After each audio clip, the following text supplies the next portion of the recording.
दोस्तों, आज की कहानी है एक बूढ़ी माँ की दर्द भरी कहानी। दोस्तों, यह कहानी दिल को छू लेने वाली कहानी है। कृपया अंत तक जरूर सुनिएगा। तो चलिए शुरू करते हैं।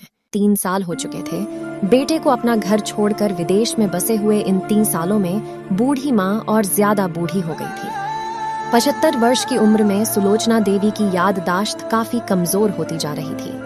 उन्हें रोजमर्रा की चीजें याद न रहती, लेकिन जो उन्हें हमेशा याद रहता वह था उनका बेटा। दिन हो या रात, एक पल भी ऐसा ना होता जब उन्हें अपने बेटे की याद ना आती।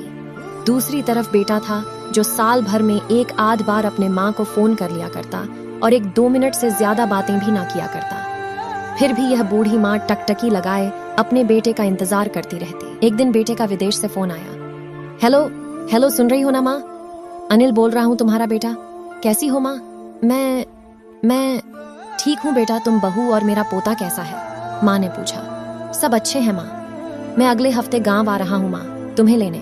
अब हम सब साथ में ही लंदन में रहेंगे माँ। तुम्हारी बहू कह रही थी माँ को यहाँ पर लेकर आओ, बेचारी अकेली वहां परेशान होती होगी। माँ की बूढ़ी सूखी आंखें आंसुओं से भीग गईं। उसके कमजोर शरीर के नस नस में खुशी की लहर दौड़ गई। बेटे और बहू का अपने प्रति प्रेम देखकर माँ का मन खुशी से भर आया। बेटे ने आगे कहा, माँ तैयार रहना माँ, मुझे ज्यादा दिन छुट्टियां नहीं हैं। जिस से जितने पैसे लेने हैं लेकर रखना, तब तक मैं प्रॉपर्टी डीलर से बात कर लेता हूँ। घर के लिए?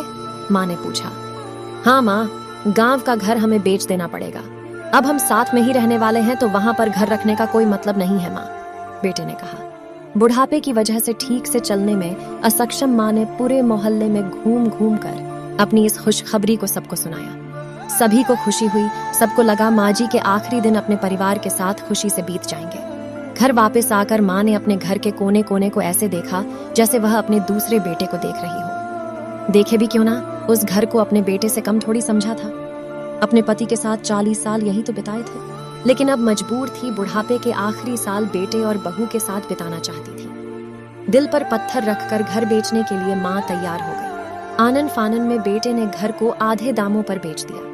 माँ ने ज्यादा नहीं, लेकिन जिन चीजों से दिल लगा था उन चीजों को समेटा और बेटे के साथ टैक्सी में बैठकर एयरपोर्ट के लिए चली गई। एयरपोर्ट पर आकर बेटे ने माँ से कहा, माँ तुम यहाँ बेंच पर बैठो, मैं सामान और बोर्डिंग पास की जांच करा कर आता हूँ। वहां वक्त लगता है और खड़ा रहना पड़ता है, तुम्हें तकलीफ होगी। तुम यही आराम करो। मैं यूं गया और यूं आया। माँ बेंच पर बैठ गई और बेटा अंदर चला गया। काफी समय हो गया बेटा वापस नहीं लौटा। माँ सोचने लगी, ज्यादा भीड़ होगी इसीलिए देर लग रही होगी। अंधेरा होने को आया, अब तो लोगों की चहलकदमी भी कम होने लगी। माँ को अब चिंता होने लगी।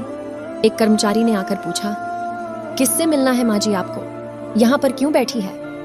डरती हुई आवाज में सुलोचना देवी बोली, मेरा बेटा अंदर सामान की जांच कराने गया है। लंदन जा रहे हैं हम। क्या नाम है माँ जी आपके बेटे का? कर्मचारी ने पूछा। अनिल नाम है मेरे बेटे का, सुलोचना देवी ने बताया। कर्मचारी अंदर गया और थोड़ी देर बाद बाहर लौटा। उसने सुलोचना देवी से कहा, माँ जी लंदन जाने वाली फ्लाइट तो दोपहर में ही जा चुकी है और आपका बेटा भी उस फ्लाइट में बैठकर लंदन जा चुका है। अब आपके यहाँ बैठने का कोई मतलब नहीं है, आप भी अपने घर चली जाइए। क्या जा चुका है और मैं घर जाऊं?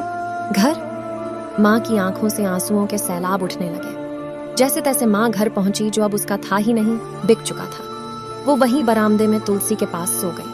घर के नए मालिक को उस पर दया आई तो एक कमरा किराए से उसको दे दिया। पेंशन के पैसों से खाना और किराए का बंदोबस्त हो जाता था। दिन बीतने लगे। कुछ दिनों बाद घर के नए मालिक ने सुलोचना देवी से कहा, माँ जी आप अपने रिश्तेदारों के यहाँ पर जाकर क्यों नहीं रहती हैं?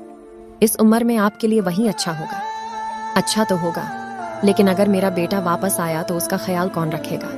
मेरा बेटा बहुत भोला है, उसे अपना ख्याल रखना बिल्कुल नहीं आता। मैं कहीं नहीं जाऊंगी, क्या पता कब उसे मेरी जरूरत पड़ जाए, माँ ने कहा।